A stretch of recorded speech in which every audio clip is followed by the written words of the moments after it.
Let's begin then. तो सबसे पहले तो let me introduce myself. I am Shivani Tiwari.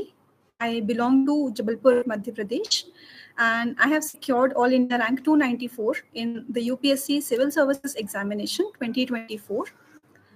This was my third attempt. पहली बार मैंने मेंस और इंटरव्यू अपीयर किया था, so hence I've secured this rank. And I could not clear prelims in my first two attempts.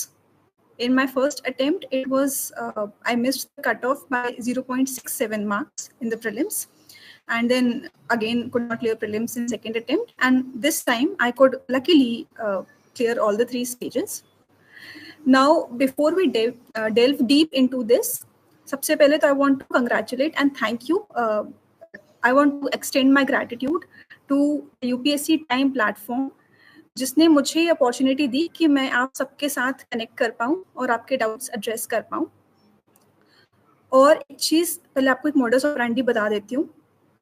तो मेरे पास कुछ एक certain questions हैं which I will be addressing first, और इसके बाद जो भी आपके डाउट्स होंगे वो आप कमेंट्स में डाल दीजिए, तो I will address them later. ठीक है, चलिए. तो बिगिनिंग विथ मेरी यूपीएससी की जर्नी वो मैंने आपको रफली बता ही दी है. इसके बाद अगर हम प्रिपरेशन में डायरेक्टली जाते हैं तो पहली चीज़ प्रीलिम्स हमारे सामने आती है. नाउ प्रीलिम्स इज समथिंग जो बहुत बड़ा बैरियर है यूपीएससी एग्जाम में, और इसके लिए मुझे भी बहुत परेशान होना पड़ा था. तो इसके लिए बहुत ही बेसिक स्ट्रैटेजी होती है, and I think that works really well. That is a combination of static and PYQs.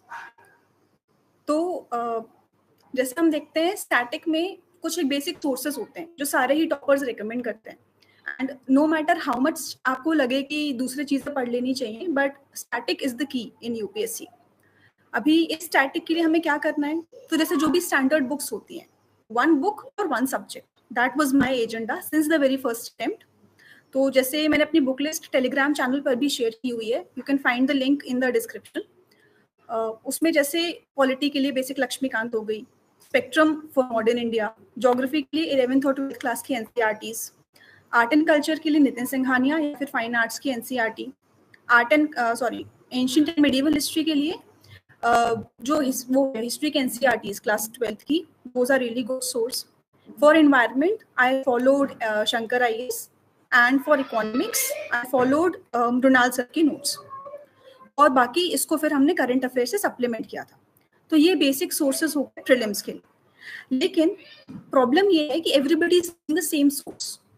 तो आपको एक एज तब मिलेगा जब आपका इस सब्जेक्ट में बहुत अच्छा कमांड हो. तो if it comes to geography, जैसे आप अगर पीवाईक्यूज को एनालाइज करते हैं, यू विल एनालाइज बहुत सारे थीम्स हैं जो रिपीट हो रहे हैं. जैसे UPSC loves to ask about clouds, तो every other year you will find कि कुछ ना कुछ क्लाउड से रिलेटेड पूछ लेता है. ठीक है, and this is something that is going to repeat. तो आपको कंसेप्चुअल क्लैरिटी होना बहुत जरूरी है. And how does that come? It comes from multiple revisions. तो जो भी आपके बेसिक सोर्सेज हैं, please try to revise them as many times as you can, और थोड़ा सा पहले से स्टार्ट कीजिए जिससे you actually develop all those concepts. That is first part of prelims. Second part is PYQ analysis. अभी PYQs में क्या होता है कि हम जनरली क्या करते हैं, हम सिर्फ क्वेश्चंस को देख लेते हैं, एक दो बार देखने से उसके आंसर्स याद हो जाते हैं and we move on. But PYQs की बहुत ज़्यादा डेप्थ है.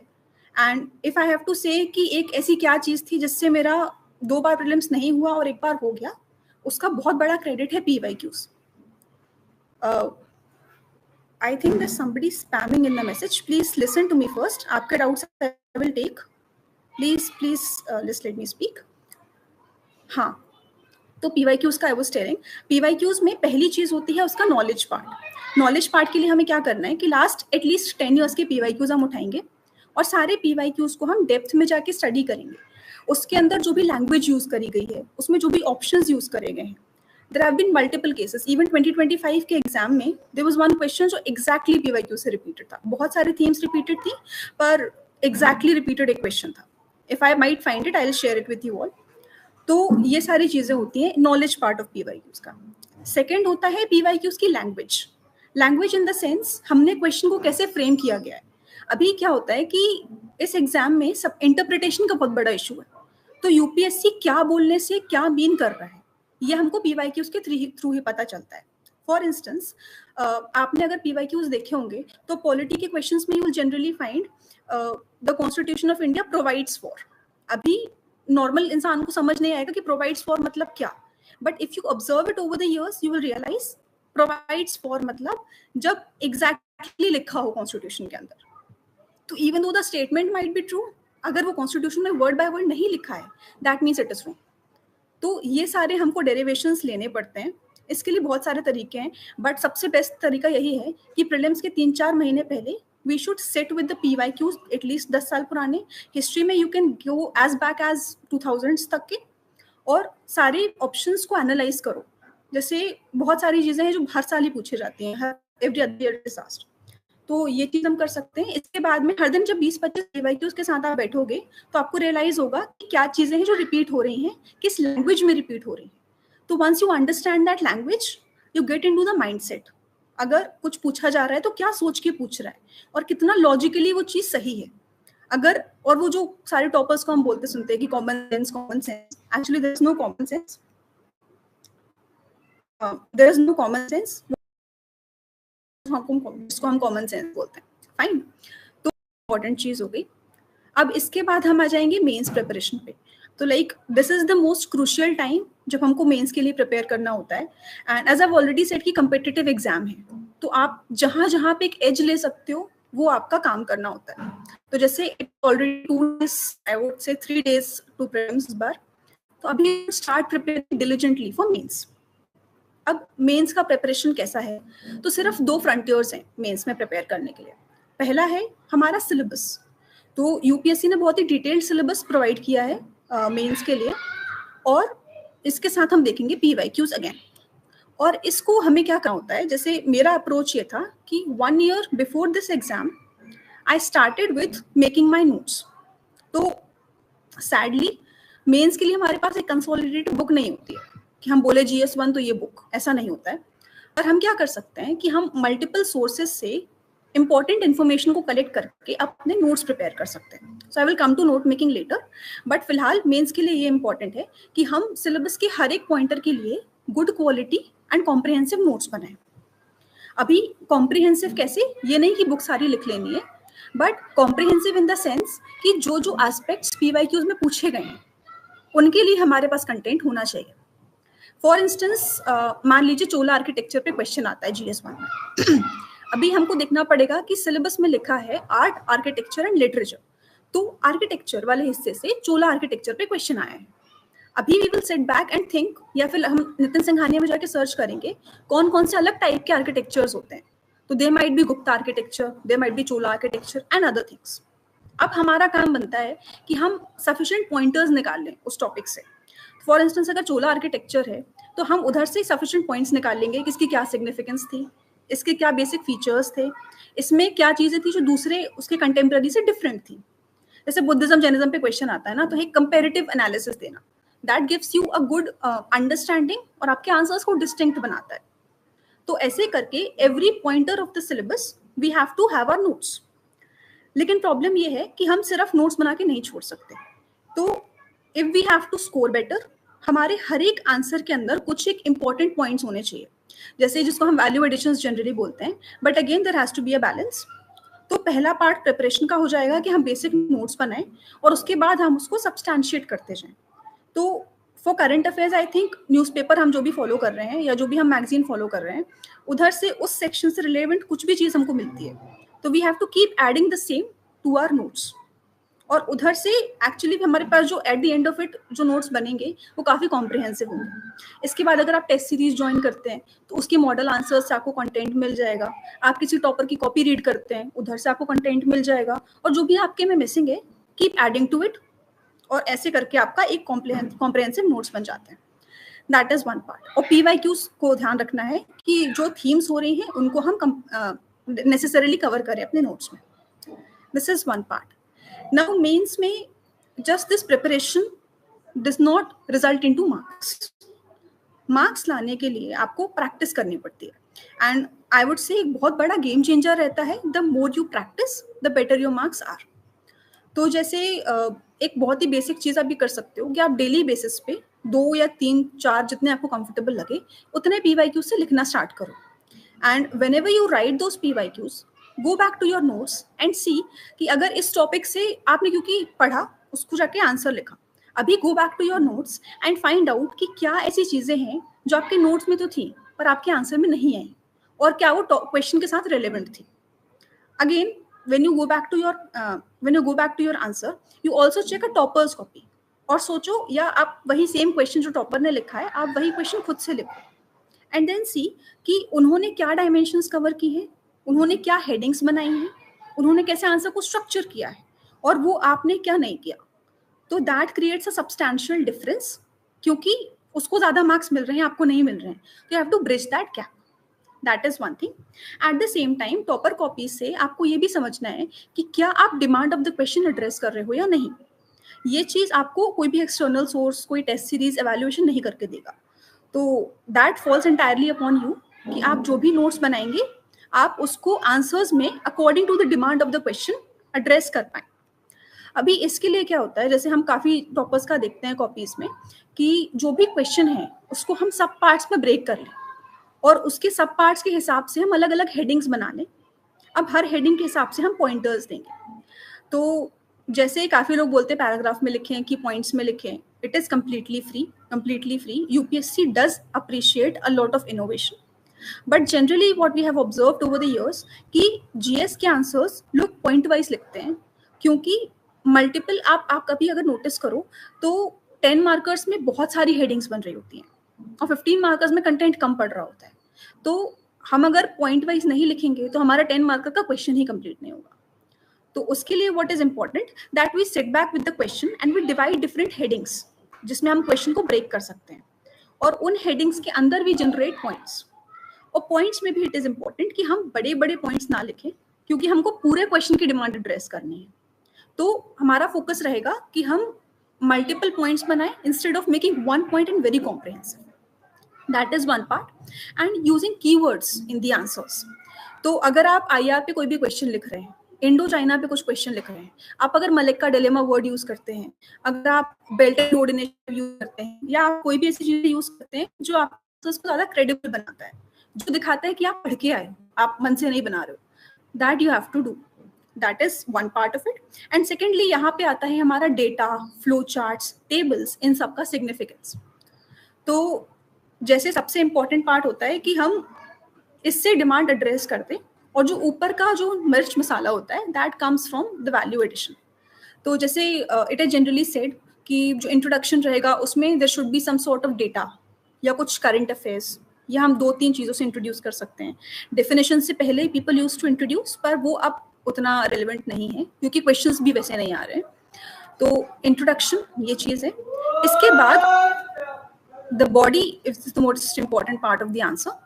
और बॉडी में we have to make sure कि हम अलग अलग हेडिंग्स बनाते हैं जो क्वेश्चन में से ही डिराइव हो. तो whenever you go back after this session, you sit back with 2-3 PYQs and you see कि क्या क्या पूछा गया है इसमें एग्जैक्टली. कुछ चीज़ें एक्सप्लिसिटली पूछी जाती हैं, कुछ चीज़ें इम्प्लिसिटली आपको एड्रेस करनी होती हैं.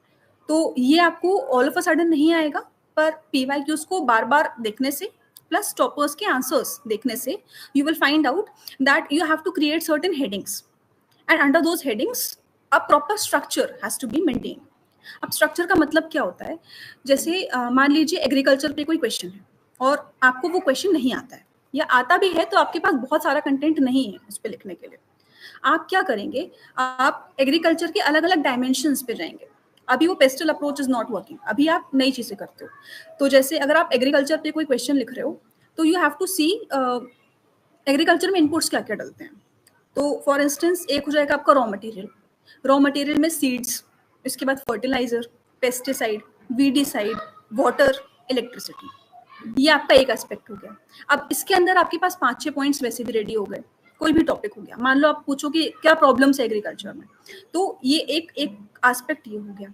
दूसरा एस्पेक्ट आप बता सकते हो कि इसमें फाइनेंस की क्या प्रॉब्लम्स हैं, तो लोन्स मिलने की क्या प्रॉब्लम्स है, विमेन को लोन मिलने की क्या प्रॉब्लम्स है, ट्राइबल लोन की क्या प्रॉब्लम है.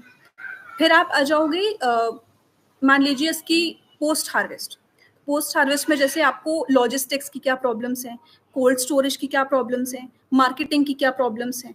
ऐसे करके आप विद इन सेकेंड्स आपका जल्दी जल्दी कंटेंट आप सोच लो।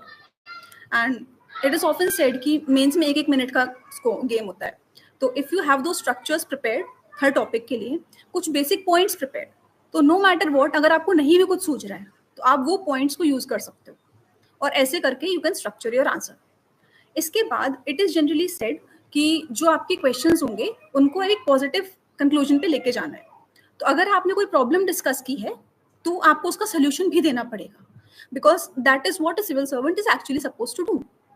तो आपको कोई भी, जैसे मैंने एग्रीकल्चर की प्रॉब्लम्स बोली, अब जब हम इसका towards the end of it, जब हमने डिमांड एड्रेस कर दी है, तो we will make a heading कि वे फॉरवर्ड या स्टेप्स टू बी टेकन, ऐसे करके हम एक हेडिंग बनाएंगे, और उसके अंदर हम 3 या 4, जितना भी हमारा स्पेस और टाइम परमिट करता है, उतने हम इसमें रिकमेंडेशंस देंगे। तो रिकमेंडेशंस में हम या तो कोई एक इंटरनेशनल बेस्ट प्रैक्टिस को इंक्लूड कर सकते हैं, या तो फिर हम कोई सी कमिटी का रिकमेंडेशन दे सकते हैं। बहुत फेमस कमिटीज़ हैं, ARC कमिटी हो गई, या सरकारिया कमीशन, पुंची कमीशन एक्सेट्रा। तो बहुत सारी अलग अलग कमीशंस हैं। एग्रीकल्चर में, इकोनॉमी में अपने आप में बहुत सारी कमीशंस होती हैं। तो ये सब चीज़ें हम कर सकते हैं, या फिर हम कोई गवर्नमेंट का विजन डॉक्यूमेंट इसमें कोट कर सकते हैं। तो जैसे नीति आयोग का 3 ईयर एक्शन एजेंडा, 7 ईयर जो भी है, तो ये सारी हम चीज़ें उसमें एंटर कर सकते हैं। और इसके बाद कंक्लूजन पे आएंगे हम। तो कंक्लूजन में इट इज़ समथिंग जो बहुत लोग नेग्लेक्ट करते हैं, but it is very important. आपको भले ही 2 या 3 लाइन्स का कंक्लूजन देना है, but it has to be in a manner कि वो पूरे क्वेश्चन को सम अप कर दे। ये हमारा बेसिक आंसर राइटिंग हो गया। अभी इसके लिए रिसोर्सेस क्या फॉलो करने होते हैं, तो GS1 में कंपेरेटिवली आई थिंक ज़्यादा सॉर्टेड है चीज़ें, क्योंकि आपके पास प्रीलिम्स से बहुत सारा सिस्टम ओवरलैप कर रहा है।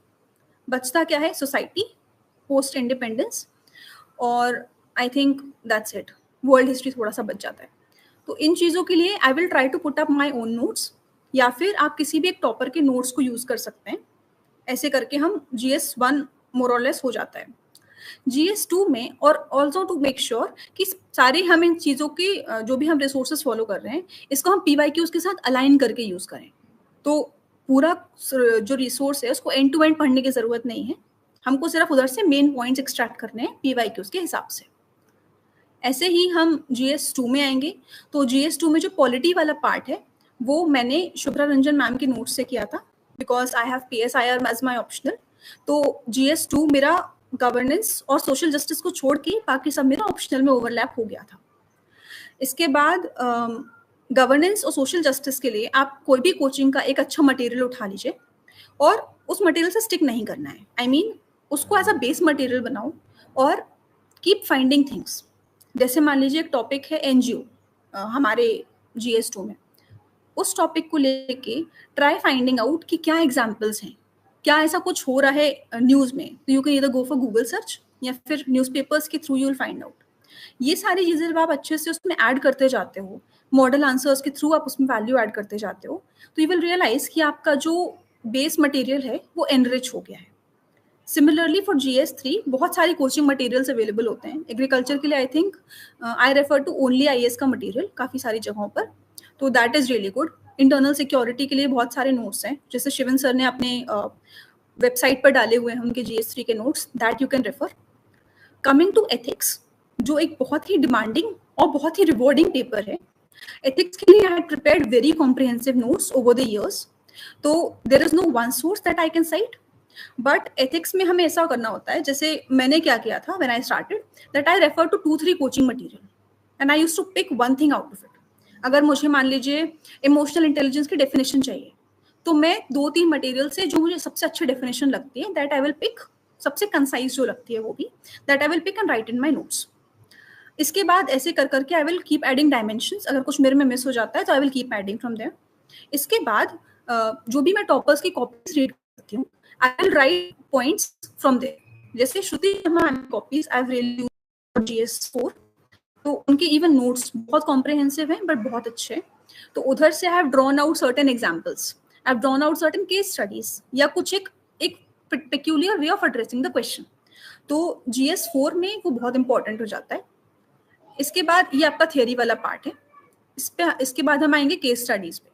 तो मुझे भी केस स्टडीज बहुत ट्रिकी लगती थी, क्योंकि हम एकदम ऑन द स्पॉट सोचने बैठ जाते हैं, तो that is I think is a big mistake. जब भी हम केस स्टडीज एड्रेस कर रहे होते हैं, हमारे पास एक अच्छी खासी प्रिपरेशन पहले होनी चाहिए। अभी ये प्रिपरेशन कैसे होगी, तो हम PYQs उठाएंगे GS4 की केस स्टडीज के, and we will find out कि क्या थीम्स हैं जो पूछी जा रही हैं हर साल। एंड टू माय सरप्राइज बहुत थोड़ी सी ही थीम्स थी जिन पे रिपीटेडली अलग अलग क्वेश्चंस पूछे जा रहे थे। या तो आप उन थीम्स पे जाके गूगल सर्च कर लो या कोई भी मॉडल आंसर ढूंढ लो, तो आपके पास एक बेसिक स्ट्रक्चर आ जाएगा कि अगर करप्शन से रिलेटेड कोई प्रॉब्लम है तो उसको हम ऐसे ऐसे ऐसे सॉल्व कर रहे हैं। ये वाला एक्ट लग रहा है, कॉन्स्टिट्यूशन का वाला आर्टिकल जाएगा, ये वाला कोई स्कॉलर है, मान लीजिए जैसे हम पढ़ते हैं कौटिल्य पढ़ते हैं, कौटिल्य ने करप्शन के बारे में ये बोला था, ऐसे करके हमारे पास 4 5 6 पॉइंट्स जनरेट हो जाएंगे। अभी whenever a question comes on corruption, आपके पास ये बेसिक स्ट्रक्चर रेडी है। आपको क्या करना है, depending on the demand of the case study आपको इसमें फिट इन कर लेना है।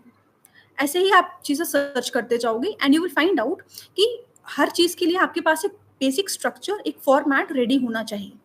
और एग्जाम टाइम पे आपका जो मेन फोकस होगा वो केस स्टडी के एक एक वर्ड को ध्यान से देखने में है, क्योंकि केस स्टडी के अंदर भी हिंट्स होती हैं, तो सारी कंडीशंस को फुलफिल करते हुए you have to write it. अभी coming to the value additions part, तो वैल्यू एडिशंस के लिए 2-3 अच्छे सोर्सेस हैं। सबसे पहले तो मेंस के समय ऑलमोस्ट हर coaching brings out its own I would say mains enrichment notes और मटेरियल व्हाटएवर, वो मार्केट में आराम से अवेलेबल होता है। इसके बाद इवन टेलीग्राम पे अवेलेबल होता है। इसके बाद newspapers are a very very important source, एक आपका करंट अफेयर्स के अपडेशन के लिए, और न्यूज़पेपर के अंदर काफ़ी सारी केस स्टडीज़ या काफ़ी सारी ऐसी चीज़ें आती हैं जो हम डायरेक्टली अपने आंसर्स में कोट कर सकते हैं, not just from the editorial part. ये बहुत बड़ा मिसकंसेप्शन है कि सिर्फ एडिटोरियल से काम हो जाता है। इंस्टेड हमको अलग अलग पार्ट्स ऑफ द न्यूज़पेपर से चीज़ें उठानी पड़ती हैं, तो that is something that can be done. और फिर आएंगे हम विजुअल रिप्रेजेंटेशन, तो जैसे ड्राइंग मैप्स, ड्राइंग ग्राफ्स, या फिर tables, pie charts, flow charts, ये सारी चीज़ों का एक हेल्दी बैलेंस। हेल्दी बैलेंस मतलब we should not overdo it, we should not underdo it either. तो एक हमारा ब्रॉड समअप ये रहेगा। इसके बाद हम आ जाएंगे एसए के पेपर पे, जो बहुत डिसाइडिंग फैक्टर है, बहुत ही इंपॉर्टेंट एस्पेक्ट प्ले करता है हमारे मेंस के मार्क्स में, और हमारे मेंस के मार्क्स हमारी रैंक पे। तो एसए में generally we have seen that the pattern keeps on changing, पर हम जनरली इसको ऐसे देखेंगे कि हम उस टॉपिक को अप्रोच कैसे करेंगे। तो जैसे मेरा अप्रोच ये होता था, I have also followed certain toppers essays and I have seen the way they write. आपको ये चीज़ इंश्योर करनी है कि जो भी टॉपिक है आप पूरे टॉपिक पे होलसम ऐसे लिखो, तो you should not right in one part. For instance if the ऐसे इज लाइफ इज ब्यूटिफुल, आपको सिर्फ ब्यूटिफुल पे से नहीं लिखना है, आपको लिखना है on the entire topic life is beautiful, and then you have to generate questions in a manner कि आप उस चीज को डी कोड कर रहे हो। तो like what do you mean by life is beautiful, why do you think life is beautiful, how is life beautiful, and then इसका contrast, why is life not beautiful, for whom life is not beautiful, और फिर आपका एक balance. तो ये एक broader idea है ऐसे को लेकर। ऐसे के लिए generally people collect certain anecdotes, certain stories, quotes, whatever, जो उनको लगता है कि जनरली हम इधर उधर फिट इन कर सकते हैं। That is one thing that you can do. इसमें अनुदीप दूरी शेट्टी सर ने काफ़ी अच्छे से अपने ब्लॉग में लिखा हुआ है कि कैसे ऐसे को और जीएस पेपर्स को अप्रोच करना है, तो that is something that you can also go for.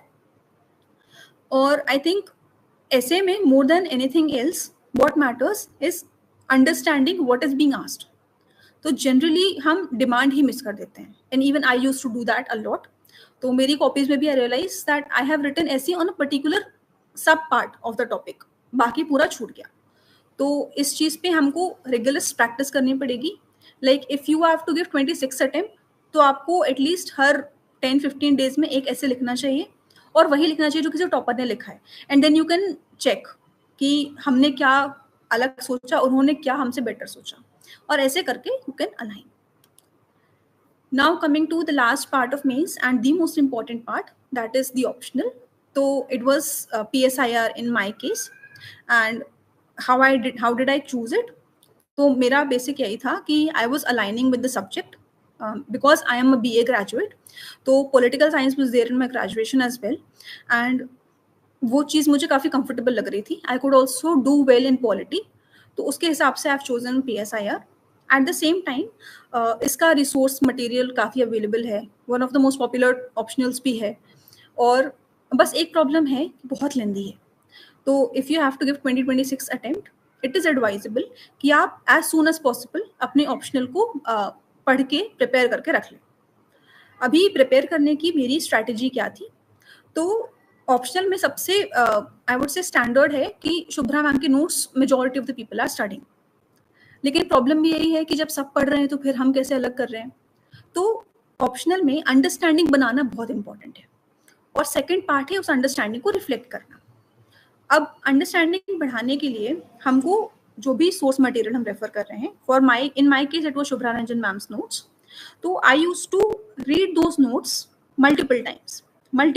मतलब आई वुड से मैंने 6 या 7 रीडिंग्स तो कम से कम दी होंगी before I made my own notes out of it.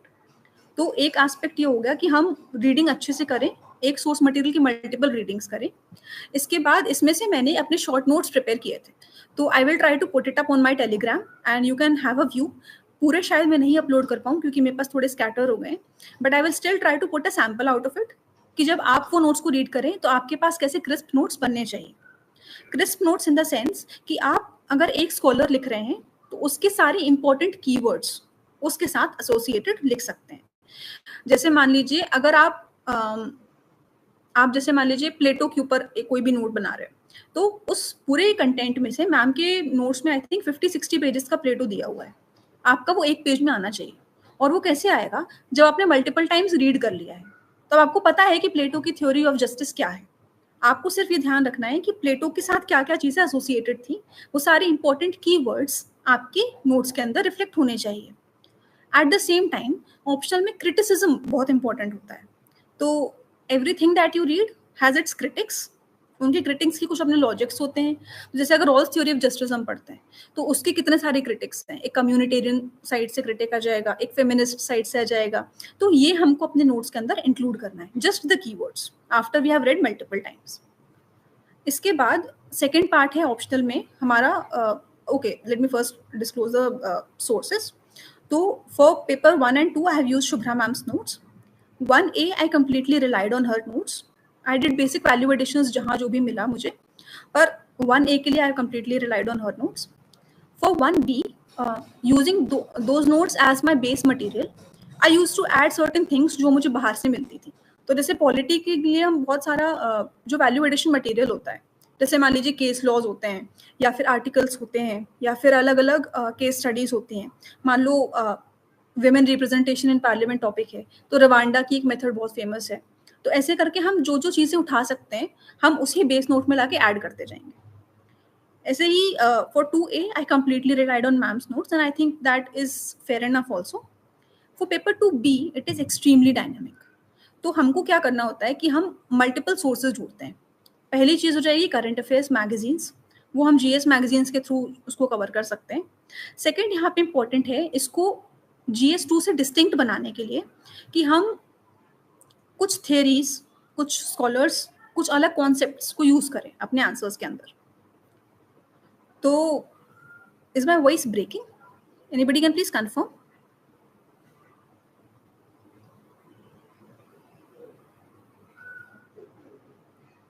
Can anybody please confirm if my voice is breaking?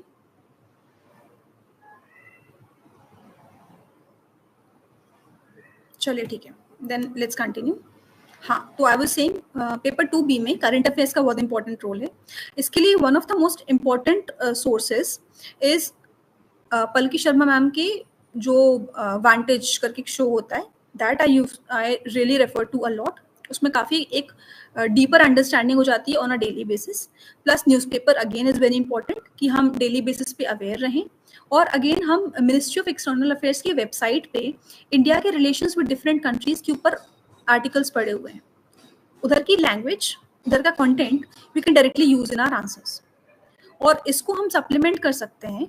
जैसे न्यूज़पेपर में काफ़ी सारे इंपॉर्टेंट स्कॉलर्स लिखते हैं, तो हर्षवी पंत सर हो गए, या फिर सी राजा मोहन सर हो गए, तो इनका जो भी हम उधर से कंटेंट एक्सट्रैक्ट कर पाते हैं, इंपॉर्टेंट चीज़ें, वो सब हम लाके यहाँ पे ऐड करते जाएंगे।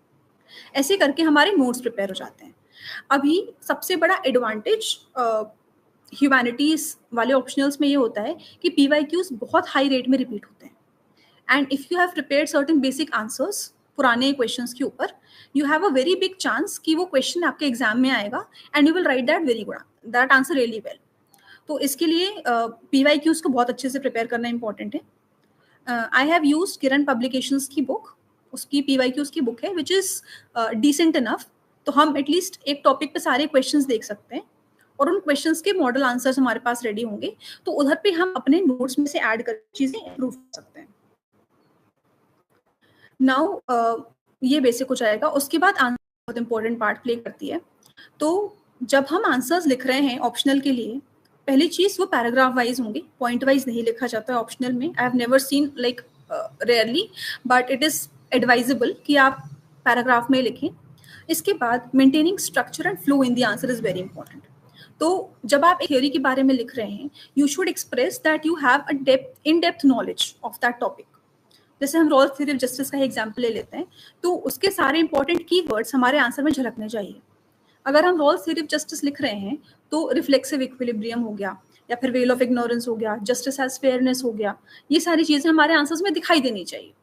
तो या तो यू कैन यूज कैपिटल्स में और उसको बॉक्स बना दो, या तो कुछ भी ऐसा डिस्टिंक्ट करके कि आपके आंसर में दिखाई दे ये सारे कीवर्ड्स आपने यूज किए हैं। इसके बाद स्ट्रक्चर, तो किसके बाद कौन सा पैराग्राफ आएगा ये दिखाई देना चाहिए। जैसे I consciously made this practice कि मेरे इंट्रोडक्शन के बाद आपको क्लियरली दिखाई दे कि मैं इस पैराग्राफ में कॉन्टेक्स्ट लिख रही हूँ, इसके बाद वाले पैराग्राफ में मैंने ये पार्ट ऑफ द क्वेश्चन को एड्रेस किया है, फिर मैंने इस पार्ट को एड्रेस किया है। You can either use headings for this, या फिर आप राइटिंग स्टाइल को रिफाइन कर सकते हैं कि ये हम दिखा सकें। इसके बाद ऑप्शनल के आंसर्स आर नॉट कंप्लीट जब तक हम उसमें क्रिटिकल एनालिसिस ना दें, और वो क्रिटिकल एनालिसिस आता है उसके कॉन्ट्रडिक्टिंग व्यू पॉइंट को रखने से।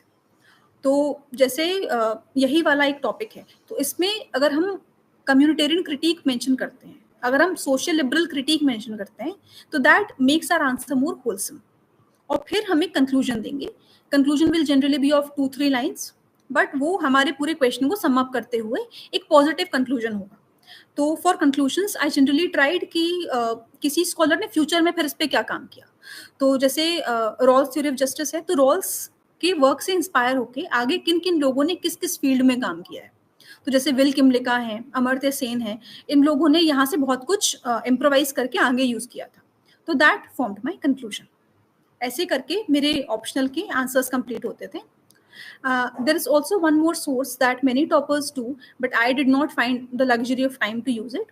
वो थी अलग अलग वेबसाइट्स ऑन इंटरनेशनल रिलेशंस। तो जैसे ORF की एक वेबसाइट है, IDSA की एक वेबसाइट है। I will share the link. Ishita Kishore ma'am ने भी अपने टेलीग्राम चैनल पे ये सारी वेबसाइट्स पोस्ट की हुई हैं। I will also share the same on my website.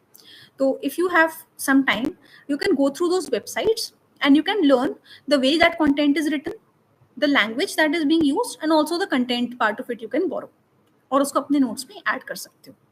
तो ये हो गया हमारा प्रीलिम्स और मेंस का preparation. Coming to the last stage of preparation, that is the interview stage.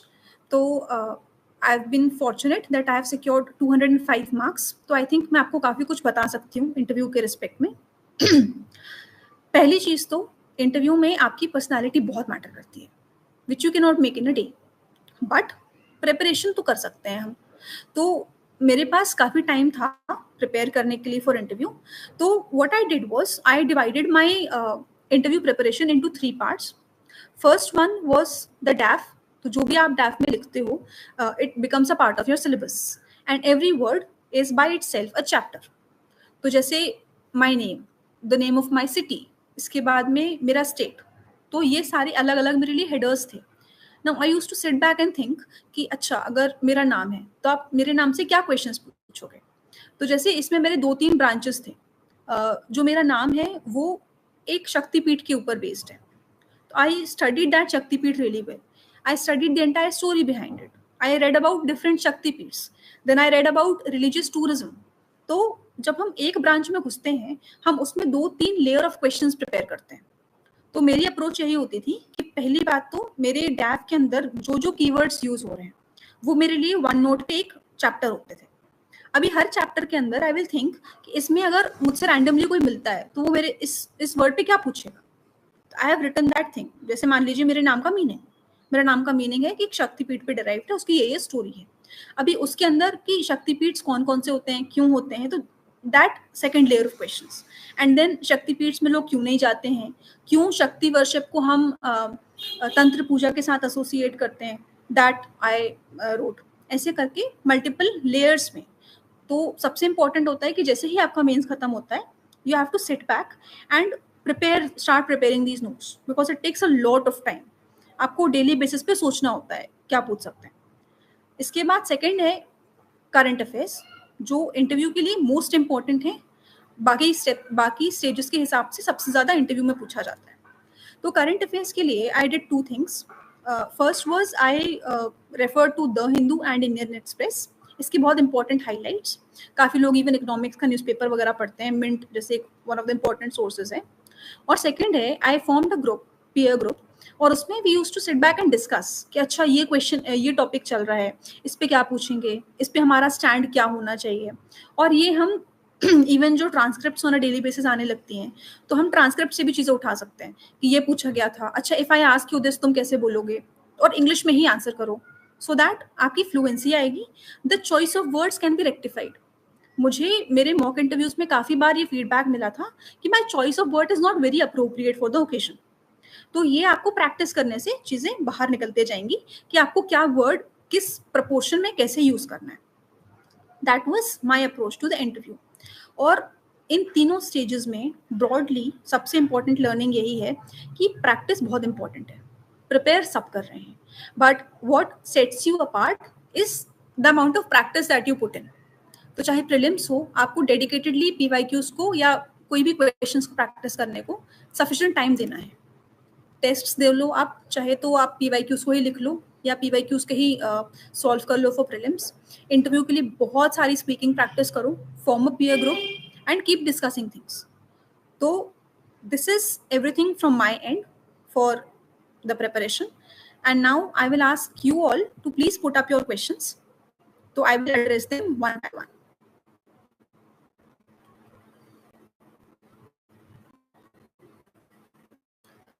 Okay, तो beginning with the last question, revision का तरीका। रिविजन का तरीका सबसे इंपॉर्टेंट चीज़ है। पहली चीज़ तो जो भी आपका चले प्रीलिम्स जैसे हम स्टार्ट करते हैं, तो जो प्रीलिम्स का रिवीजन होगा, हमने स्टैंडर्ड बुक को 3-4 बार 5 बार पढ़ना ही है, मिनिमम पढ़ना है इतनी बार। और उसमें क्या होगा कि हम वही चीज़ को पढ़ेंगे जिसको हम रिवाइज कर पाएंगे। तो like I never picked up anything else for polity other than Laxmikanth. और पहली रीडिंग में हम सबसे इंपॉर्टेंट पार्ट्स को रीड करेंगे, पहली रीडिंग में, या फिर हम सारा कुछ ही रीड कर सकते हैं। और उसके बाद हम ग्रेजुअली उन एरियाज को प्रायोरिटाइज करेंगे जो बार बार पूछे जाते हैं। तो जैसे once twice thrice you have read Laxmikanth, आपको एक बेसिक कंसेप्चुअल क्लैरिटी हो गई है अब। And now when you start revising it, तो आप इंपॉर्टेंट टॉपिक्स को पहले स्टार्ट करो। जैसे पार्लियामेंट एक इंपॉर्टेंट चैप्टर है, fundamental rights, DPSP, fundamental duties, इसके बाद आपका supreme court, panchayat, municipalities, 5th 6th schedule, ये सब इंपॉर्टेंट चैप्टर्स हैं। ये पीवाईक्यू से आपको मिल जाएगा क्या बार बार पूछ रहे हैं, और आप उन टॉपिक्स को जाके पहले प्रायोरिटी में रिवाइज करो। इसके बाद आप या तो चाहो इधर से नोट्स प्रिपेयर कर लो, but for prelims I did not have my own typical notes, I used to read the standard books itself. तो ऐसे करके आप 2 राउंड, 3 राउंड, 4 राउंड रिवाइज करोगे। इसके लिए काफी लोग एक्टिव रिकॉल की मेथड भी यूज करते हैं, that you close that chapter and then think कि अच्छा ये हेडिंग है तो उसमें मुझे क्या क्या याद आ रहा है, ये हेडिंग है मुझे क्या क्या याद आ रहा है, एंड देन जो चीज़ आपको याद नहीं आ रही है गो रीड इट बैक, और जो आप बार बार मिस कर रहे हो you can make a note out of it. तो एक रिविजन की स्ट्रैटेजी ये हम कर सकते हैं। इसके बाद पीवाईक्यू कैसे एनालाइज करना चाहिए। तो पीवाईक्यू एनालिसिस में अगेन एज आई मेंशन्ड कि हम थीम्स उठाएंगे, इंपॉर्टेंट थीम्स। तो एंशिएंट हिस्ट्री में जैसे विजयनगर एम्पायर हो गया, बुद्धिज्म जैनिज्म हो गया, या फिर मॉडर्न में हम देखते हैं तो 1915 ऑनवर्ड्स बहुत इंपॉर्टेंट थीम्स हो जाती हैं। तो ये पहली बात हमको थीम निकालनी है, और वो थीम का सॉलिड स्टैटिक होना चाहिए हमारा। अगर हमको कोई नॉन कोऑपरेशन में पूछे तो हमको बनना चाहिए, ये एक बेसिक थंब रूल है। इसके बाद एनालिसिस में हम लैंग्वेज भी देखते हैं। तो आपको पैटर्न्स ऑब्जर्व करने हैं कि कैसे कोई चीज़ पूछी जा रही है स्टेटमेंट्स में, as I already mention provided for वाला एग्जांपल। तो ये हम जैसे मैंने भी पैटर्न ऑब्जर्व किया था कि जब भी अरुणाचल प्रदेश ऑप्शन में आया है तब वो सही हुआ है, या फिर कभी भी अगर कोरल्स हैं, कोरल्स अगर ऑप्शन में लिखा है तो वो सही होता है जनरली। तो all this kind of analysis, ये एनालिसिस ही है कि हम उन चीज़ों को स्टडी करें और हम पैटर्न्स ड्रॉ करें। जब यूपीएससी ये पूछ रहा है तो वो ये बोलना चाह रहा है, जब वो ऐसे क्वेश्चन को फ्रेम कर रहा है तो वो गलत हो रहा है, जब वो ऐसे पूछ रहे हैं तो सही हो रहा है। तो ये आपको थोड़ा टाइम लगेगा, आपको एफर्ट इन्वेस्ट करना पड़ेगा, but you will be glad by the results.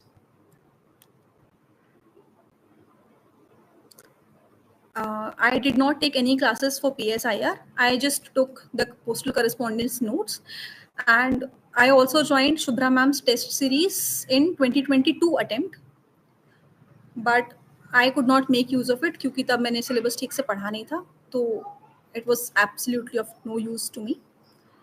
फिर कोचिंग करें या बुक्स को पढ़ें तो depends on you.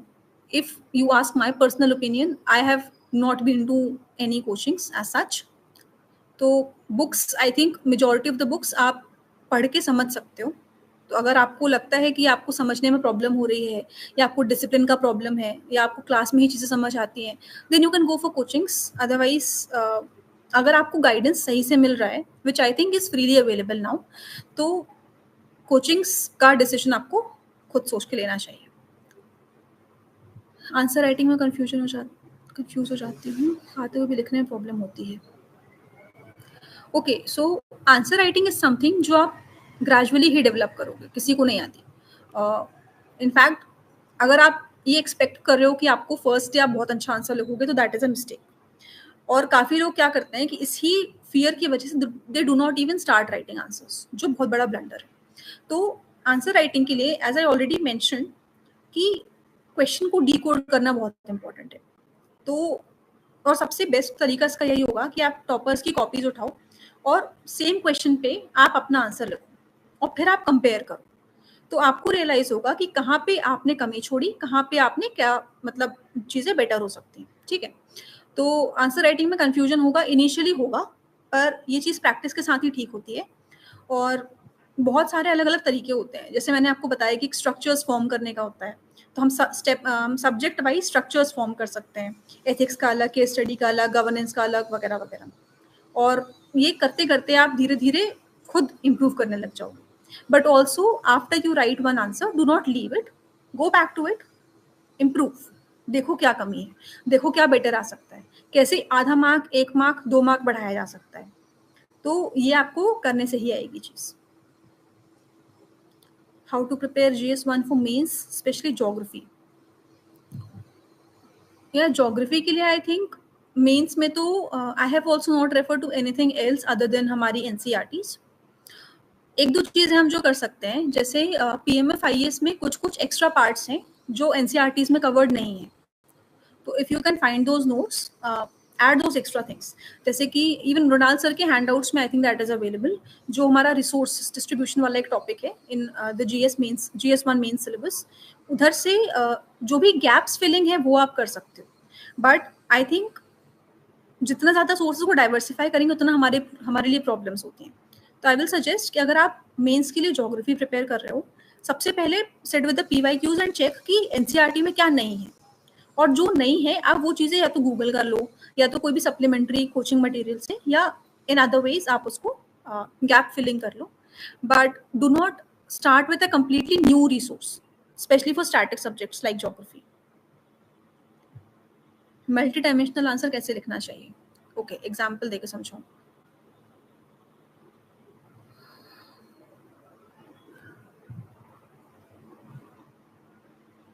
ओके, तो मल्टी डायमेंशनैलिटी का ना बहुत ही, ये सारे टर्म्स बड़े वेग से हैं। मल्टी डायमेंशनल, कोहेरेंस और addressing the demand of the question, बड़े बड़े वेग चीज़ें हैं। मल्टी डायमेंशनल का मतलब ये होता है कि जब आप एक आंसर लिख रहे हो, आप उसके हर एक सेक्शन का जवाब दे रहे हो। अगर क्वेश्चन के अंदर 4 सब पार्ट्स हैं, I will try to put up an example PYQ को देख के, which I can not bring up right now. But multi dimensionality का मतलब ये होता है कि जैसे हम एक टॉपिक को एड्रेस कर रहे हैं मान लीजिए, और लेकिन मल्टी डायमेंशनल का मतलब ये नहीं होता है कि उस टॉपिक पे जो हमें आता है हम सारा लिखते हैं, ये एक बहुत बड़ा मिस्टेक हो जाएगा, ब्लंडर हो जाएगा। जो क्वेश्चन में पूछा जाएगा आप प्लीज स्टिक टू दैट, ये इंश्योर करो कि आप उसकी चीज़ों को अलग अलग एस्पेक्ट से देख सकते हो। मतलब जैसे मैंने एनजीओज का एग्जाम्पल यूज किया था, अगर आप एनजीओज के रोल के ऊपर पूछ रहे हो तो आप सिर्फ उसका पॉलिटिकल रोल बता के मत छोड़ दो, आप उसका इकोनॉमिक साइड भी देखो, आप उसका सोसाइटल साइड भी देखो, आप उसका एथिकल साइड भी देखो, आप उसका एनवायरमेंटल साइड भी देखो, आप उसका साइंस टेक में क्या रोल है, या आपका इंटरनेशनल रिलेशंस में क्या रोल है, आपके कल्चर में क्या रोल है। ये सारी एस्पेक्ट्स अगर आप देखते हो तो आपका आंसर मल्टी डायमेंशनल होता है। लेकिन अगेन एक बहुत बड़ा वर्ड ऑफ कॉशन है कि जब हम ये सारे डायमेंशंस में जा रहे हैं, we have to stick closely to the demand of the question, तो हम उधर से रिग्रेस नहीं कर सकते। तो इससे आई थिंक आंसर्स की मल्टी डायमेंशनलिटी आएगी। एंड अगेन टॉपर्सकोपी बहुत अच्छा रिसोर्स है, तो वेर एवर यू थिंक कि आपको यूनि डायमेंशनल आंसर लग रहा है, you can refer the same from any टॉपर्सकोपीज।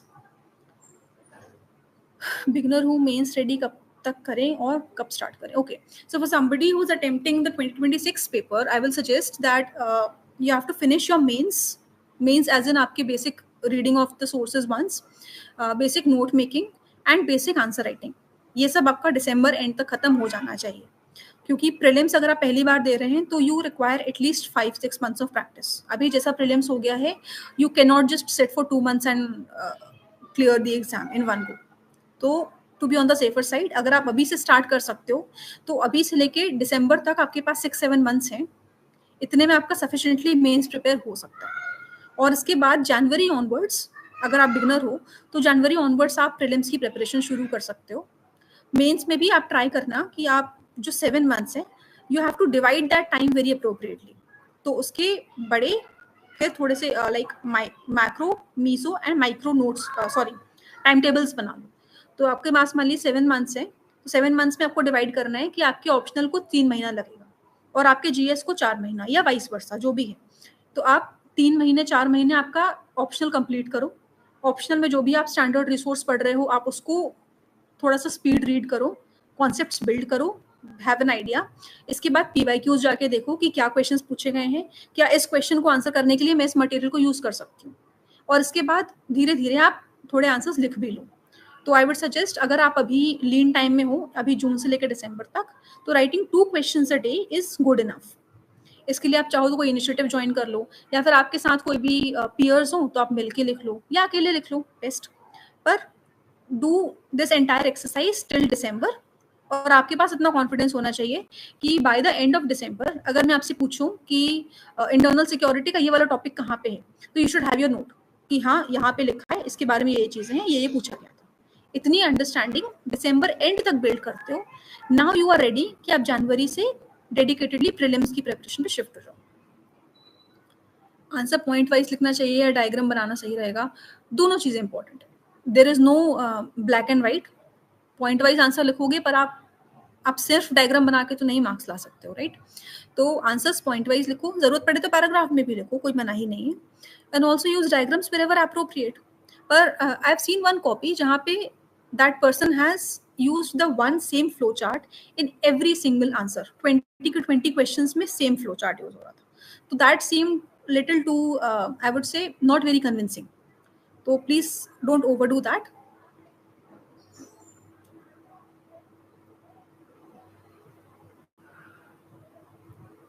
Topper copies कैसे एनालाइज करना, that I have already addressed. Notes कैसे बनाने हैं, नोट मेकिंग के लिए अगेन यही एक बेसिक थंब रूल है कि मिनिमम 3 रीडिंग्स आप करोगे, उसके बाद ही you will jot down anything else.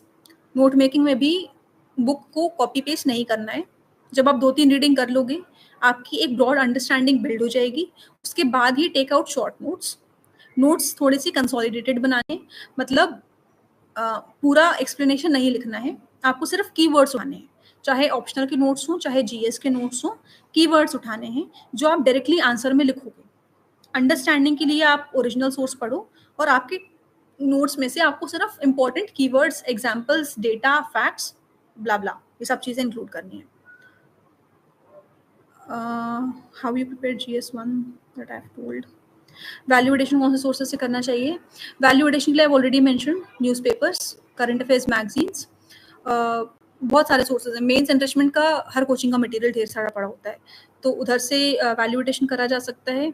बहुत लोग पहले करते थे योजना, Kurukshetra magazines, but I don't think वो करना उतना फीजिबल है। How to make notes? Do you take test series or only mains PYQs? I did not take any test series क्योंकि मेरे पास टाइम नहीं था और PYQs छूट जाते। तो टेस्ट सीरीज के लिए आप अगर चाहो तो आप ले सकते हो, बट डू प्लान अहेड। अगर आप पहले से कर लो तो बेटर है। नोट्स अगर आपके पास प्रिपेयर्ड हैं, आपने बेसिक PYQ लिख लिया है, इसके बाद ही प्लीज टेस्ट सीरीज ज्वाइन करो, एल्स आप उसको यूज नहीं कर पाते हो। And if you join a test series, try to make the most out of it. तो आप उधर से इम्पॉर्टेंट, जैसे आपका जो मॉडल आंसर आता है, उधर से आपको जो भी चीज़ें आपके नोट्स में गैप लगता है या आपको लगता है कि आप इससे अपना आंसर बेटर बना सकते हो, कोई भी एक्स्ट्रा उसमें जो भी वैल्यू एडिशन मिलता है, आप उसको अपने नोट्स में ऐड कर लो। अपने नोट्स को टेस्ट सीरीज के साथ अलाइन कर लो। तो आपका ये हो जाएगा कि जब आप टेस्ट लिख रहे हो, आपका पीछे सिलेबस प्रिपेयर हो गया है and eight the same time आगे जाके आप अपने आंसर्स को इम्प्रूव कर पा रहे हो। That is the entire thing. How to analyze PYQs of mains and its note making homo syllabus that I've already addressed. Total कितने आंसर्स लिखे हैं यार, it is very tough to say exactly कितने answers लिखे हैं, पर prelims में जाने से पहले, लाइक प्रीलिम्स में डेडिकेटेडली शिफ्ट होने से पहले, I use to write 2-3 answers every day, 2 answers for GS, 2 answers for optional. I would say July 2023 से लेकर दिसंबर 2023 तक, बारिंग फ्यू डेज जब नहीं लिखा, but 2 answers GS, 2 answers PYQs, sorry PSIR that I use to write. और prelims और mains के बीच में apart from the FLTs that I have written, FLT मतलब PYQs के ही, डेली बेसिस पर यूज टू ट्राई कि 2 से 5, 3, 4, 5 जितने मैं लिख पाऊँ। तो सुबह सुबह PSIR के आई यूज टू राइट कुछ क्वेश्चंस PYQs, और शाम को I use to write GS के PYQs। तो एग्जैक्ट कितने क्वेश्चंस लिखे हैं, दैट डज नॉट, आंसर्स लिखे दैट डज नॉट मैटर, बस आपको लिखना सीखना है। आंसर राइटिंग के टाइम इशू फेस किया था, हाँ, I have too much been after practice. Okay okay okay okay. तो आंसर राइटिंग में time issue is a very very big thing, and ये मतलब हर एक एस्पिरेंट को फेस करना पड़ता है। और इसके लिए हम 2-3 चीज़ें कर सकते हैं। पहला तो ये कि हमारी प्रिपरेशन सॉलिड हो, तो हमारा थिंकिंग टाइम हम वहाँ सेव करें। दूसरा, जब भी टाइम मैनेजमेंट का प्रॉब्लम होता है, तो हमको अपने पूरे 3 घंटे को ना छोटे छोटे पार्ट्स में डिवाइड करना है, and then you have to keep tracking कि अच्छा, आधे घंटे के बाद मेरे इतने क्वेश्चंस हो जाने चाहिए, आधे घंटे के बाद अब मेरे इतने क्वेश्चन होने चाहिए, अभी इतने टाइम के बाद इतने क्वेश्चन हो जाने चाहिए। And whenever you feel कि आप टाइम एक्सीड कर रहे हो, leave that question then and there, shift to the next question. ये एक चीज होती है, क्योंकि देर आर सर्टेन क्वेश्चंस जो हमेशा आएंगे, जो आपको बहुत कंफर्टेबली नहीं बन रहे होंगे, and we end up spending a lot of time वहां पे जो हमको कुछ नहीं बन रहा है। We end up losing marks on questions जहां हम अच्छा लिख के +2 मार्क्स एक्स्ट्रा ले सकते थे। तो टाइम मैनेजमेंट का यही है कि पहली चीज़ आपकी प्रिपेयर्डनेस अच्छी हो, आपके रिविजन्स अच्छे हों, तो आपका रिकॉल टाइम थोड़ा बचेगा। सेकंड, अगेन थोड़े स्ट्रक्चर्स बना लो दिमाग में पहले से, कि जो भी क्वेश्चन जहाँ से भी आएगा तो आपके पास एक बेसिक आउटलाइन है, तो आपको इंस्टेंटली वहाँ दिमाग नहीं लगाना है। थर्ड थिंग, आपकी राइटिंग प्रैक्टिस सफिशिएंट हो। अगर आप प्रीलिम्स क्लियर कर रहे हो तो आप तगड़ी राइटिंग प्रैक्टिस करो, बिना लिखे तो नहीं होना है कुछ भी। तो आप डेली बेसिस पे आंसर्स लिखो, और फिर आप periodically, like every 10 days, proper FLT लिखो 3-3 घंटे बैठ के। और towards the like when you are approaching means, उस टाइम भी तो आप एक दिन में 3 FLTs भी लिखो। 9 घंटे कंटिन्यूसली लिखोगे तो आपका हाथ हैबिचुअल हो जाएगा। Initially that pain thing happens, neck pain, हाथ पेन, तो उसके लिए आप स्प्रे वगैरह यूज कर लो, कुछ भी यूज कर लो, पर धीरे धीरे अगर आप प्रैक्टिस में अपने आप को बनाते हो तो आंसर टाइम पे हो सकता है।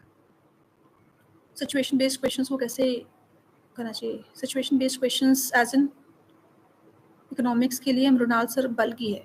ओके, हाँ, बल्कि बहुत ज़्यादा है इकोनॉमिक्स के लिए। I use to do really good in economics, but after 2 failures मुझे लगा कि नहीं, इकोनॉमिक्स अच्छे से करनी है, तो आई टुक अप मृणाल सर के नोट्स, एंड बल्कि है वो। लेकिन अगर आपके पास लाइक मैंने मृणाल सर के नोट्स स्टार्ट करे थे इन जनवरी, आई थिंक जनवरी 2024, और 1-2 महीने में उनके नोट्स के मैंने अपने शॉर्ट नोट्स निकाल लिए थे। तो ये आप चीज़ कर सकते हो। और कॉन्सेप्ट्स अगर आप समझ जाते हो तो सिर्फ फैक्ट्स ही आपको याद रखने हैं। कॉन्सेप्ट्स आप मेन रिसोर्स से बार बार पढ़ के रिवाइज कर लो और उसमें प्रायोरिटाइज कर लो। तो जैसे प्रीलिम्स के लिए पिलर 1, पिलर 3, इसके बाद पिलर 2, पिलर 4, ऐसे, और पिलर 4 में भी स्पेसिफिक इन्फ्लेशन वाला टॉपिक हो गया ऐसे। तो प्रायोरिटाइज कर सकते हो, तो इकोनॉमिक्स वैसे हो जाएगा। और पूरे एंड टू एंड नोट्स पढ़ने भी नहीं है। तो I think prioritization, multiple readings और उसके बाद उसके शॉर्ट नोट्स। तो ऐसे करके I will try to put up some short notes that I have of economics that might be of help to you. Question की डिमांड क्या है, ये कैसे पता करें? सर ये आपको अगेन पढ़ के ही समझ आएगा।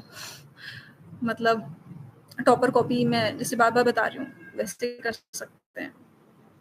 कंसोलिडेटेड GS1, ओके, GS1 तो काफी हद तक कंसोलिडेटेड रहता ही है। मतलब इसके लिए सारी स्टैंडर्ड बुक्स ही पढ़ रहे हैं हम। आर्ट एंड कल्चर की बुक है, मॉडर्न की बुक है। मॉडर्न में भी आई डोंट थिंक स्पेक्ट्रम के अलावा कुछ पढ़ने की जरूरत है।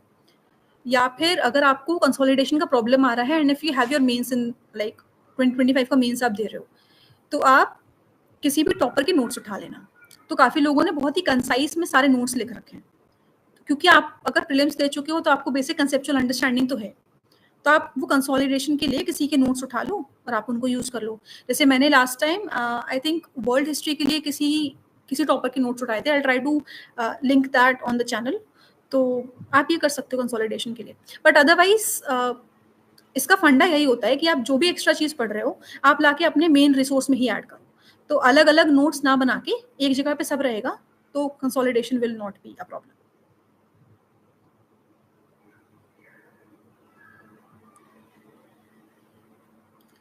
GS3 में 100+ लाना भी बहुत मुश्किल हो रहा है, इवन टॉपर के लिए भी बहुत मुश्किल हो रहा है। तो मैम GS3 के लिए कैसे प्रिपेयर करना है? Okay, there is a very important thing जो हमको बिना मेंस लेके पता नहीं चलती, कि मेंस में होती है स्केलिंग। तो हर साल कुछ पेपर्स बहुत अच्छा परफॉर्म करते हैं, कुछ पेपर्स बहुत लो परफॉर्म करते हैं। तो एक स्पेसिफिक मार्क्स का आप टारगेट नहीं रख सकते कि आपको GS3 में 100+ लाना है। आप सिर्फ ये कर सकते हो कि आपको हर आंसर बेटर लिखना है और कैसे कैसे आप एक एक 2-2 मार्क यहाँ वहां से चुराओ, बस इतना आप कर सकते हो। अदर देन दैट GS3 में प्रिपेयरिंग प्रॉपर नोट्स, PYQs और आई थिंक यही इनफ है।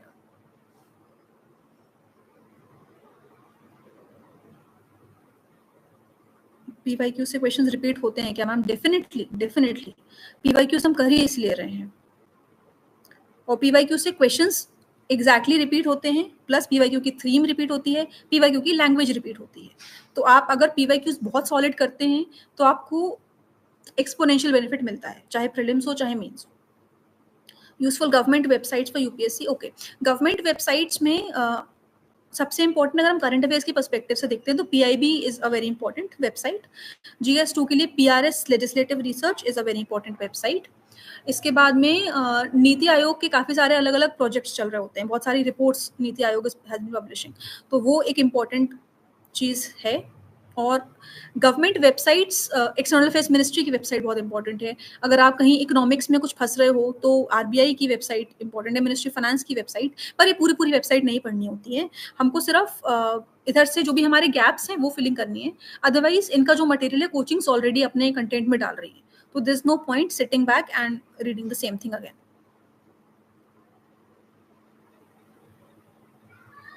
थीम्स कैसे रिपीट होती हैं? अरे it is very simple. PYQ की थीम्स जैसे विजयनगर एम्पायर है, आप देखोगे 24 में भी आया था, 25 में भी आया था, उसके पहले भी आया था और हर साल आता है। बुद्धिज्म जैनिज्म हर साल आता है। फिर GS3 में जैसे मेरा एक ऑब्जर्वेशन है कि वाटर पे हर साल क्वेश्चन पूछते हैं, और अभी 24 के मेंस में तो दे वो multiple questions on water around that, अलग अलग एस्पेक्ट्स ऑफ वाटर, तो अर्बन वाला, फिर ऐसे अलग अलग एस्पेक्ट्स पे। तो ये थीम्स हैं। और अगर आप एक बार थीम आइडेंटिफाई कर लो कि वाटर पे बार बार पूछ रहा है, तो आप वाटर के ऊपर अच्छा कंटेंट प्रिपेयर रखो। आप वाटर के लिए इंपॉर्टेंट जो मिशंस किए गए हैं नेशनल इंटरनेशनल लेवल पे, कोई लोकल मिशन किया गया है, कोई थर्ड पार्टी इनिशिएटिव है वाटर पे, वो याद कर लो। आप इसके लिए इंपॉर्टेंट चीज़ें हैं जैसे एक ट्रेडिशनल वाटर कंजर्वेशन प्रैक्टिसेस है वो प्रिपेयर कर लो। All these are main things. Static portion को न्यूज़पेपर से कैसे लिंक करें? अगर आपकी स्टैटिक की अंडरस्टैंडिंग है तो न्यूज़पेपर से अपने आप लिंक हो जाएगा।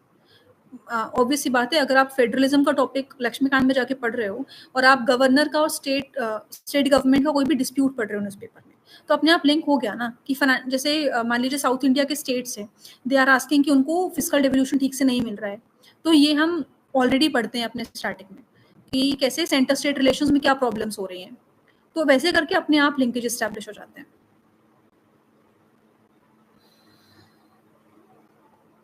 Reading newspaper is important.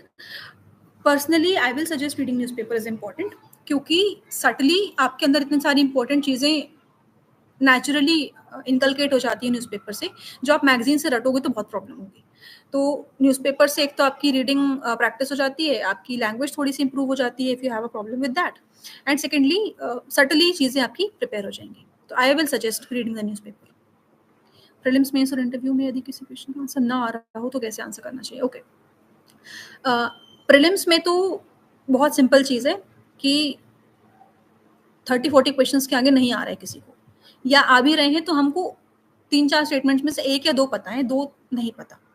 इस केस में हमको पीवाईक्यूज में से जो हमारी लर्निंग्स निकाली थी ना, वो यहाँ पे काम आती है कि हम क्वेश्चन की लैंग्वेज को आइडेंटिफाई करते हैं कि कहाँ पे यूपीएससी ने मिस्टेक्स छुपा के रखी हैं, and once you start treating PYQs या क्वेश्चंस एज अ पजल, कि आपको पता है कि वहाँ पे हिंट्स छुपी हैं, आपको पता है कि वहाँ पे जानबूझ के किसी ने गलत बनाया है, जानबूझ के किसी ने मिस्टेक्स को छुपा के रखा है, तो once you start analysing that, prelims में जो क्वेश्चंस नहीं भी आ रहे हैं वो आप सही करके ले जाओगे।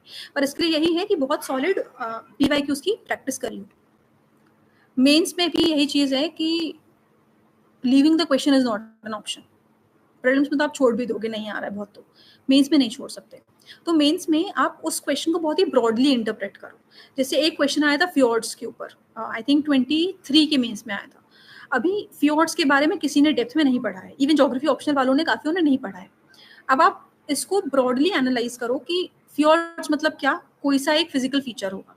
अब उस फिजिकल फीचर में हम क्या दिमाग लगा सकते हैं, क्या सिग्निफिकेंस होगा, तो कहीं तो कोई एनिमल्स को उससे फायदा हो रहा होगा, कहीं तो उसमें उससे कुछ टूरिज्म हो रहा होगा, या फिर कहीं तो उससे वाटर कोई एनवायरनमेंट कोई क्लाइमेट की चीज़ हो रही होगी। तो इन दैट सेंस, और अगर इंटरव्यू में आपको कोई क्वेश्चन नहीं आ रहा है तो रिस्पेक्टफुली से कि सर नहीं आता, बात खत्म। एनवायरनमेंट कैसे पढ़े समझ नहीं आता, ओके। सो एनवायरनमेंट के लिए I had read Shankar IAS की बुक, एंड उसमें भी इंपॉर्टेंट चैप्टर्स हम देख सकते हैं। I will try to find some important chapters, वो मैं चैनल पे शेयर कर दूंगी, so that you don't have to read it end to end, लेकिन इंपॉर्टेंट चैप्टर्स तो पढ़ने होते हैं। इसके बाद जब आप बेसिक कंसेप्चुअल अंडरस्टैंडिंग डेवलप कर लेते हो, फिर मैंने इसके लिए PT 365 यूज़ करी थी अपने फर्स्ट और सेकेंड अटेम्प्ट में। थर्ड में आई did not find the time. तो मेंस PT 365, मेंस 365, इधर से हम इंपॉर्टेंट करंट अफेयर्स इसके साथ सप्लीमेंट कर सकते हैं। तो I think that is more और लेस इनफ एनवायरनमेंट के लिए। Art and culture for mains, art and culture for mains is very simple. Fine arts की NCERT और नितिन सिंघानिया, और उसके साथ PYQs को अलाइन करना, बस इतना ही करना है। इसके बाद आंसर राइटिंग की प्रैक्टिस करनी है। नहीं, मैंने कोचिंग नहीं की है। प्रीलिम्स और मेंस की तैयारी एक साथ करनी चाहिए, अलग अलग। अगर आप 26 का अटेम्प्ट दे रहे हो तो मेंस का सिलेबस कवर करना आपका पहला ऑब्जेक्टिव होना चाहिए, और जनवरी ऑनवर्ड्स प्रीलिम्स आपका ऑब्जेक्टिव होना चाहिए। अभी नेचुरली अगर आप GS1 प्रिपेयर करो तो आप हिस्ट्री तो पढ़ ही रहे हो, तो वो साथ साथ भी हो गया, लेकिन फोकस ये होना चाहिए कि हम मेंस का सिलेबस कवर कर लें दिसंबर एंड तक। तो that is one thing. Can we also practice UPSC pre-PYQs of any other exam? Definitely. UPSC की अगर आप CSE के PYQs कंप्लीट कर लेते हो, तो CDS के, CAPF के, जो भी आपको रेलेवेंट लगते हैं इधर के PYQs यू कैन प्रैक्टिस, और वहाँ पे आप यही लॉजिक्स जो आप CSE के PYQ से सीखते हो अप्लाई करके देखोगे, and most of the time it works. Themes भी CDS में रिपीट होती हैं। मेरी सर्विस चॉइस कैसी है? What was your revision strategy? I've already shared the revision strategy. Geography के लिए best resources NCERTs, class 11th और 12th की। 11th की दोनों NCERTs बहुत इंपॉर्टेंट है। You just have to understand every single line that is written, every single line. It is a concept. और questions वहाँ से एक चैप्टर से 2024 के प्रीलिम्स में आई थिंक एटमॉस्फेयर के चैप्टर से 5 से 6 क्वेश्चंस बने हैं। If you can sit back and find, you will be amazed. Selectively read Mrunal sir के notes. I have already mentioned order में pillar 1, pillar 3, then pillar 2, pillar 4. pillar 4 भी selectively, तो उसमें inflation वाला chapter ऐसे करके। पर आपको basic 3-4 pillars, at least 1 to 4 pillars तो पढ़ने ही पड़ेंगे। Geography means I've already addressed. Is there any rule of smart work in UPSC apart from hard work? Okay, smart work, I think बड़ा ही कॉम्प्लेक्स चीज़ है smart work and hard work. I would say understanding the strategy is the smart work that you can do. लेकिन hard work तो करना ही है, notes तो prepare करना ही है. अगर नोट्स अपने खुद की प्रिपेयर नहीं कर रहे हो तो किसी के टॉपर्स के आप नोट्स ले सकते हो, that you might call smart. Depends on the need of the hour. पर बस आपको एक बेसिक ऑब्जेक्टिव पता होना चाहिए कि आपको ये करना है. कैसे करना है, इट इज़ योर चॉइस. मैंने जनरली अपने खुद के नोट्स बनाए थे क्योंकि I was more comfortable than that. तो that is probably hard work. Smart work में some people skip the newspaper, but I again it's completely your choice. मेरा जो मुझे लर्निंग्स है मैंने वो शेयर करी है, बाकी it's your choice. I prepared notes PYQ wise art and culture के लिए. Essay and ethics strategy I've already shared. It was English medium. Any other questions if I have skipped, please put it up again. Else we'll wind up.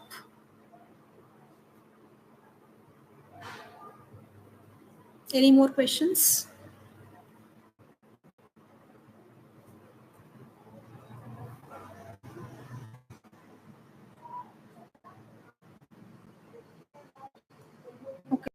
We have already answered most of the questions, and if there are any more questions I will put up a thread on the channel, तो आप वहाँ पे भी पूछ सकते हो. And just start working as soon as possible. Do not waste any time please. आप अभी मेंस दे रहे हो, नहीं दे रहे हो, नेक्स्ट ईयर दे रहे हो, keep putting in that work. मेरी मेन लर्निंग्स के साथ I would like to conclude this. अच्छा, एक one more last question we are addressing and then we will how did you check your mains answers? Okay, तो mains answer को चेक करने के लिए देयर मेनी थिंग्स. काफ़ी लोग टेस्ट सीरीज लेते हैं, काफ़ी लोग स्टैंडर्ड वैल्यूएशन लेते हैं. मेरा मेन फंडा ये था मेंस आंसर्स के लिए कि मुझे पिछले आंसर से इम्प्रूव करना है. अब वो कैसे इम्प्रूव करूँ, तो वो अपने आंसर्स के साथ दोबारा बैठने से. तो मैंने I had come in touch with 1-2 people, peer group, जिनके हम एक दूसरे के आंसर्स हम इवेल्युएट करते थे और एक दूसरे से जो भी हम सीखते थे वो हम उस चीज़ में इम्प्रोवाइज कर लेते थे. तो इस चीज़ से हमारा इवेल्युएशन भी हो जाता था, प्लस हमको थोड़ा सा एक ब्रॉड स्पेक्ट्रम मिलता था. तो इट इज़ ऑलवेज गुड कि अगर आप एक ऐसा पीयर ग्रुप या किसी के भी साथ हम एक सोशल सेटिंग बदलें और हम कंसिस्टेंटली आंसर्स लिखें और एक दूसरे के इवेल्युएट करें. तो ये एक बहुत इंपॉर्टेंट लर्निंग है. इवेल्युएशन कोचिंग्स वगैरह का भी ले सकते हैं, but I have not heard very good reviews about it, hence I did not take it personally myself. CSAT कैसे प्रिपेयर किया था? CSAT I did not have much problem with maths generally और English में भी. तो CSAT के लिए सबसे इम्पोर्टेंट है, अगर आप RC कर रहे हो तो वो सबसे लो हैंगिंग फ्रूट होता है. और RC में अगर आप एक बार समझ गए तो फिर आपको सिर्फ प्रैक्टिस ही करनी है. तो PYQ is the best for CSAT, RC and QLR both. और QLR के लिए आपको सिर्फ मेन टॉपिक्स आइडेंटिफाई करने हैं जहाँ से बार बार क्वेश्चंस आ रहे हैं, जैसे नंबर सिस्टम हो गया. तो मेरा CSAT का स्ट्रैटेजी 23 तक I did not prepare for CSAT at all, सिर्फ PYQs करके जाती थी मैं. 24 में व्हाट आई डिड कि RC के सारे PYQs I use to like 3-4 बार तो मैंने सारे करे ही होते हैं सॉल्व. इसके बाद जो QLR के लिए से नंबर सिस्टम और परम्यूटेशन एंड कॉम्बिनेशन, ये मेरे लिए बड़ा टफ था. इस तरह के क्वेश्चंस मुझे नहीं आ रहे थे. तो व्हाट आई डिड वाज कि यूट्यूब पे जाके प्लेलिस्ट्स मिल जाती हैं. काफ़ी बार MBA की प्लेलिस्ट है या UPSC के नाम से ही काफ़ी सारी प्लेलिस्ट होती हैं यूट्यूब पे.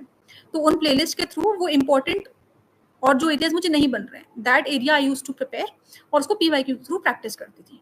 तो मेरा कोर यही था कि PYQs बहुत अच्छे से करने हैं in every aspect, prelims mains. तो I think that really helps.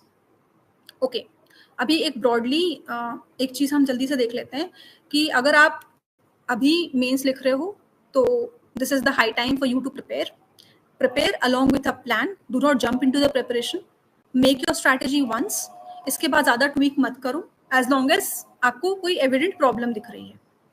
इसके बाद सेकेंडली, अगर आप नेक्स्ट ईयर भी अटेम्प्ट दे रहे हो, 1 June is the last date that you should start.